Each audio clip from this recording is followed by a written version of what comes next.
The number you're about to see doesn't make sense. Not if you believe the narratives, not if you trust the data they publish, not if you think markets are rational.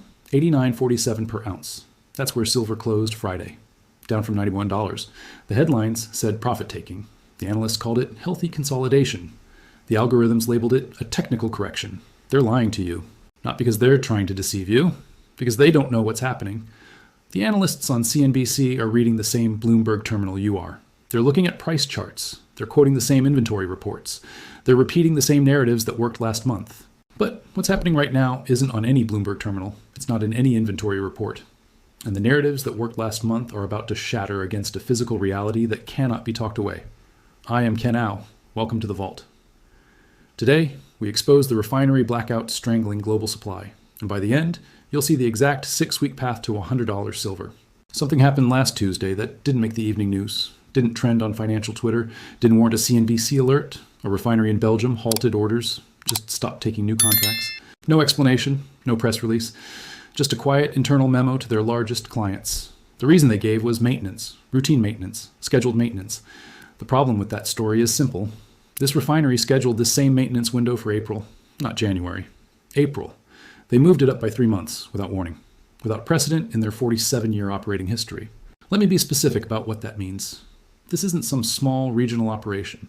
This is Umicore's Hoboken facility, one of the largest precious metals refineries in Europe. They process 340 million ounces of silver annually. That's 40% of Europe's entire refining capacity. When you shut down 40% of continental refining overnight, you don't create a hiccup, you create a crisis. And they moved the maintenance window forward by 90 days, with zero notice. The largest clients got a 48-hour warning. Smaller clients got an email on Monday saying their February orders were canceled. No explanation, no alternative supplier suggested, just canceled. That's the surface event. Now let me show you what they're not telling you. Within 72 hours of Belgium going dark, a second refinery in Switzerland made an announcement. Valcambi, one of the most respected names in precious metals refining, reduced output by 60%. Not a shutdown, a reduction. They're still operating, still processing, just at 40% capacity. The official reason? Labor negotiations, union disputes, staffing challenges. Except there are no labor negotiations happening in Switzerland right now. I checked. The union contracts were renewed in November 2025 for 2 years. There is no dispute. There is no staffing crisis. There are no strikes. The unions themselves haven't issued a single statement. They're just slowing down. Valcambi processes 280 million ounces annually. At 60% reduction, that's 168 million ounces that just vanished from the supply chain. Add Belgium's 340 million. You're looking at 508 million ounces of refining capacity that disappeared in 3 days. 2 refineries, 2 different countries, 2 fabricated explanations. Same week. This is where the system starts leaking. Let me walk you through what a refinery actually does. Because most people think silver comes out of the ground ready to use. Shiny, pure, ready to go into a solar panel or a circuit board. It doesn't work that way. Silver ore comes out of the mine contaminated with dozens of other elements: lead, zinc, copper, iron, sulfur. The raw material is maybe 0.01% silver if you're lucky. The rest is waste rock. The mining company crushes it, processes it, extracts a rough concentrate. That concentrate might be 70% silver, still not usable, still contaminated. That concentrate goes to a refinery. The refinery takes that 70% material and purifies it to 99.99 fine silver. 4 nines. That's the standard. That's what industrial manufacturers require. You can't coat a solar panel with 70% pure silver. It won't conduct properly. It won't bond correctly. Without refineries, the entire supply chain stops. A mine can dig up 1 million ounces of ore. Doesn't matter. If you can't refine it to 90.99, it's useless. And you just lost 508 million ounces of annual refining capacity in 1 week. Now here's the math that should terrify anyone paying attention. Belgium processes 340 million ounces per year. Switzerland processes 280 million. Combined, that's 620 million ounces. Global mine supply is roughly 830 million ounces annually. You just lost 75% of Europe's refining capacity, and Europe supplies 40% of the industrial silver market. The math doesn't work anymore. Solar panel manufacturers in Germany need 180 million ounces this quarter. That's not an estimate, that's contracted demand. Purchase orders already placed, production schedules already set. If they don't get that silver, their lines stop. EV battery manufacturers in France need 95 million ounces. Electronics manufacturers across the EU need 140 million. Medical device makers need another 60 million. That's 475 million ounces of demand just from industrial users in Europe this quarter. And you just lost 620 million ounces of refining capacity. Where does the metal come from? The math doesn't work. The supply side collapsed, and the demand side doesn't care. This is where things get darker, much darker. Let me show you something the mainstream analysts aren't discussing. The LBMA, the London Bullion Market Association, is the primary physical trading hub for silver outside of New York. It's where the big money settles contracts, where banks reconcile positions, where billions of dollars worth of metal changes hands every single day. 2 weeks ago, the LBMA published their January inventory report. Most people don't read these reports. They're boring. They're technical, they're full of accounting jargon, but buried in that report is a number that should make your blood run cold. Registered silver, the metal available for immediate delivery, dropped by 14.3 million ounces in 30 days. That's the largest single-month drawdown since March 2023. And March 2023 was when 3 regional banks collapsed and we almost had a systemic crisis.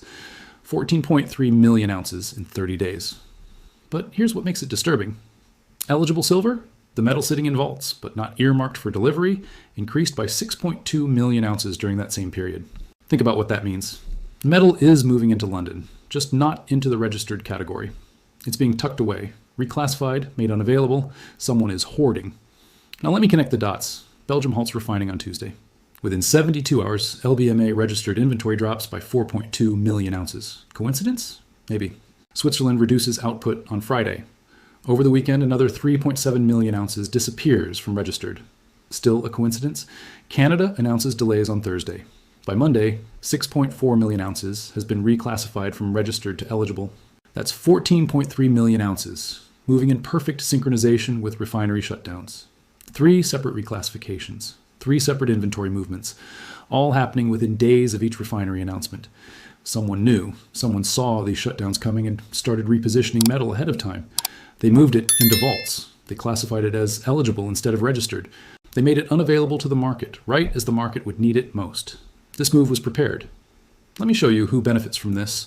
When refineries go offline, the price of refined silver spikes. Not ore, not concentrate. Refined, $9.99 silver, the stuff that's ready to use. If you're holding large amounts of refined silver in eligible vaults, and you reclassify it as unavailable right before a supply crunch, you create artificial scarcity. The price spikes, and you can selectively sell to the highest bidder at whatever premium you want. You don't sell into the open market. You negotiate private deals, off-exchange transactions. You sell 5 million ounces to Samsung at $115 per ounce. You sell 3 million ounces to Panasonic at $120. You sell 7 million ounces to BYD at $125. And the spot price on the exchange still shows $89. Because none of those transactions are reported publicly. They're private deals, OTC, over-the-counter, invisible to the market. This is how you extract maximum value from a crisis you engineered. Let me give you the escalation loop. Because once this starts, it doesn't stop. It accelerates. Each piece feeds the next. Loop 1. Industrial demand is inelastic. Solar panel manufacturers don't look at silver prices and make rational economic decisions. They look at production schedules. They have contracts with utility companies, fixed price agreements. If they don't deliver panels by March 15th, they breach. They pay penalties. So when their supplier says, sorry, the refinery is offline, we can't deliver, they don't shrug and wait. They panic. They go to the spot market. They call every dealer they know. They offer premiums, 5% over spot, then 10%, then 15%. They don't care. They need the metal or they lose millions. That panic buying pushes the spot price higher, which triggers loop 2. Loop 2, price-insensitive buyers flood the market. EV manufacturers are in the same boat. BYD needs silver for battery anodes. They've got production targets, government subsidies tied to hitting those targets. If they miss, they lose the subsidies, so they buy at any price. Samsung needs silver for smartphones. 280 million units planned for 2026. Each phone uses 0.3 grams. That's 84 million grams, roughly 2.7 million ounces. If they can't source it, the production line stops. Workers sit idle. They're paying $300,000 per hour in fixed costs, so they pay whatever it takes to keep the line running. Panasonic, LG, Tesla, Siemens, General Electric. Every major industrial player with silver-dependent production is suddenly in the market at the same time. All bidding, all desperate, all price-insensitive. That collective buying pressure overwhelms whatever supply is available, which triggers loop 3. That collective buying pressure overwhelms whatever supply is available, which triggers loop 3. Loop 3. Dealers widen spreads to protect themselves. Physical dealers operate on thin margins. They buy from refineries at spot. They sell to customers at spot plus 3 to 5%. That markup covers their costs and gives them a small profit. It works in stable markets. But when refineries go offline, dealers can't replenish inventory. So every ounce they sell is an ounce they can't replace. They start treating their inventory like a depleting resource. They stop quoting spot plus 3%. They quote spot plus 10%, then spot plus 20%, then spot plus 30%. I'm seeing this right now. As of this morning, the largest online dealer in Europe is quoting $97 per ounce for physical silver. Spot is $82. That's an 18% premium. In Germany, major dealers are at $98 with 6-week delivery delays. In France, major suppliers are sold out of 1,000-ounce bars. In the UK, the Royal Mint has suspended sales pending restocking. Restocking from where? The refineries are closed. The spread between paper and physical is exploding, which triggers loop 4. Loop 4. The paper market decouples from physical reality. Futures contracts on the COMEX are still trading at 89.47. The exchange shows orderly markets. The algorithms see normal volatility. Everything looks fine. But physical dealers are selling at $98. Industrial buyers are negotiating private deals at $100. Asian premiums are hitting $15 over spot. The paper price is meaningless. It's a fiction. It's a number on a screen that has no connection to where actual metal trades hands. When that decoupling becomes obvious to institutional players, they stop trusting the paper market. Why hold a futures contract that settles at $80-$90 when physical metal trades at $110? They don't. They demand physical delivery. They stand for delivery. They take the metal out of the vaults, which triggers loop 5. Loop 5, COMEX inventory drains. The COMEX has 287 million ounces in registered inventory. That sounds like a lot. Until you realize that open interest on silver futures represents over 840 million ounces. Under normal circumstances, 98% of those contracts settle in cash. Traders don't want the metal, they want the profit. They close the position and move on. But when physical dealers are sold out and refineries are offline, that behavior changes. Industrial buyers who normally source from refineries suddenly realize they can take delivery from COMEX instead. If even 10% of open interest demands delivery, that's 84 million ounces. The COMEX only has 287 million total. If 30% demands delivery, that's 252 million ounces. You're draining the entire registered inventory. And when inventory drains, the exchange has two options. Raise margin requirements to shake out speculators, or declare force majeure and settle in cash. Either option destroys confidence, which triggers loop 6. Loop 6. The flight to physical accelerates. When people realize that paper promises might not be honored, they panic. They sell ETFs. They close futures positions. They liquidate anything that's a claim on silver rather than actual silver, and they use that cash to buy physical. Coins, bars, anything they can hold. But the dealers are already sold out. The refineries are offline. The mints can't produce new coins fast enough, but the dealers are already sold out. The refineries are offline. The mints can't produce new coins fast enough, so premiums explode further. Physical silver that used to trade at 3% over spot is now trading at 40% over spot. And the people who waited, the people who thought, I'll buy when it dips, they can't get metal at any price. They're priced out. They're locked out. Which brings us to loop 7. Loop 7, someone declares force majeure. It could be a refinery admitting they can't fulfill contracts. It could be a dealer saying they can't source inventory. It could be COMEX saying they can't guarantee physical delivery. Doesn't matter who. Once the precedent is set, the entire system unravels. Force majeure is the legal term for we can't deliver because circumstances beyond our control prevent it. It's the escape hatch, the admission that physical reality has overwhelmed contractual obligations. And once one entity declares it, others follow. Because they're all facing the same problem. They promised metal they don't have. The emperor has no clothes, and everyone realizes it at the same time, which triggers loop 8. Loop 8. The two-price world emerges permanently. At that point, you have two distinct markets. The paper market, where futures contracts trade at whatever the exchange says, and the physical market, where actual metal trades at whatever desperate buyers are willing to pay. Paper silver at $89, physical silver at $140, and no mechanism to arbitrage the difference because you can't refine the ore to create new supply. This is the end game, a permanent fracture between paper and physical, a two-tier market where the people holding real metal can name their price. Each loop feeds the next, and once it starts, it doesn't stop. It cascades, it accelerates. We're in loop 3 right now, maybe early loop 4. The dealers are widening spreads, the paper-physical gap is emerging, but most people don't see it yet. They're looking at the futures price and thinking, everything's fine. It's not fine. The loops are running, and they're about to accelerate. Let me walk you through the timeline. Week by week. What happens next? Week 1, this week. Industrial buyers who placed orders in December start missing delivery deadlines. The first phone calls happen. Where's our shipment? The refinery is offline. When will it be back? We don't know. Panic starts quiet. A procurement manager in Stuttgart calls his contacts, tries to find alternative supply, discovers that every dealer has widened spreads or is sold out. He goes to his CFO. We have a problem. That corporate decision-making process takes 3 to 4 days.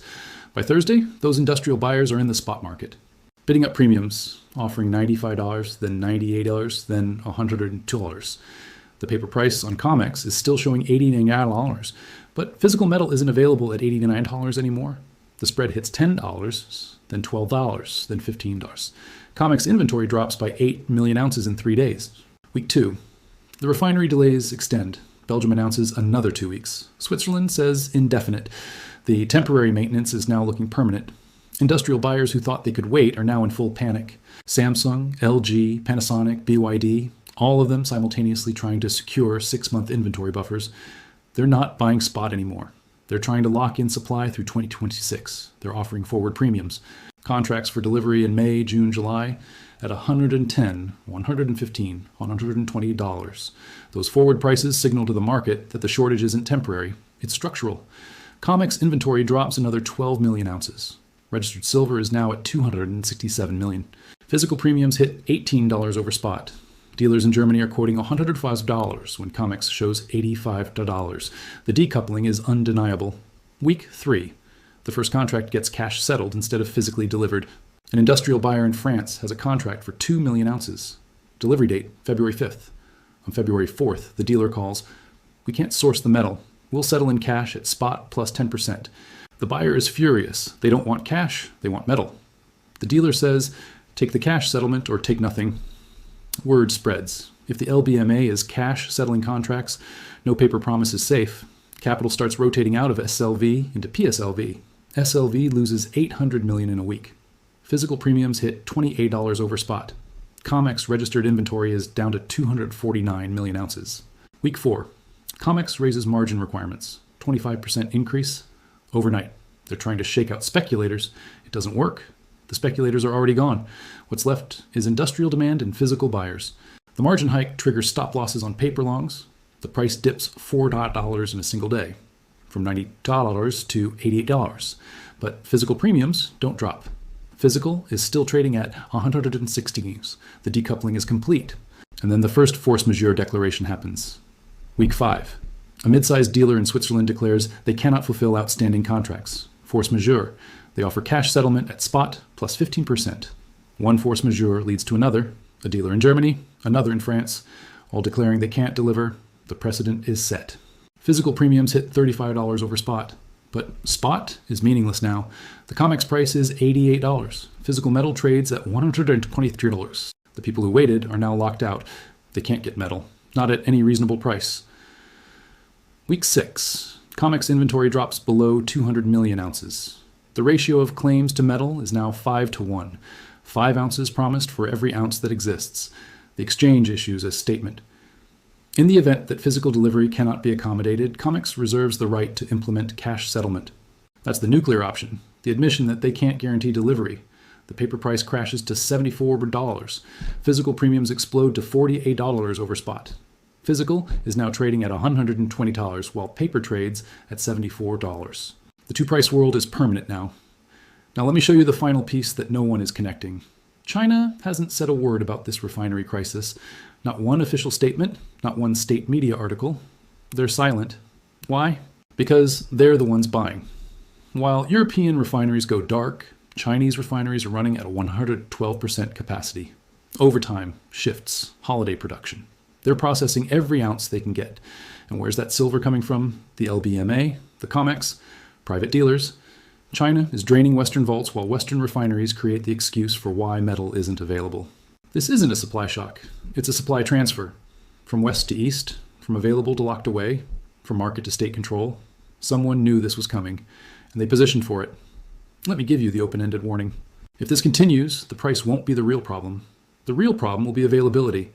You won't be asking, should I buy silver at 110? You'll be asking, where can I find silver at any price? By the time the headlines admit what's happening, the metal will be gone. The refineries will still be dark. The inventories will be empty. The window is closing, not in months, in days.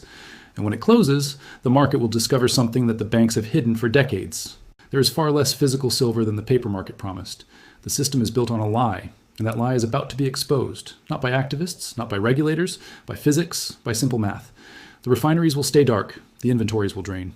The industrial buyers will panic. The banks will scramble. And the price will do what prices always do when supply disappears and demand remains constant. It will go vertical.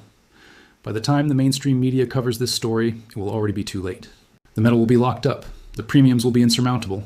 The signal is being sent right now, this weekend, this moment. The question is whether you're paying attention. This time is different. Not because I say so, because the refineries say so, because the inventory data says so, because the math says so. The black swan isn't coming. It's already here. It's just waiting for the market to notice. You've been given the information. You've seen the pattern. You understand the mechanism. The crack in the dam is expanding. The pressure is building.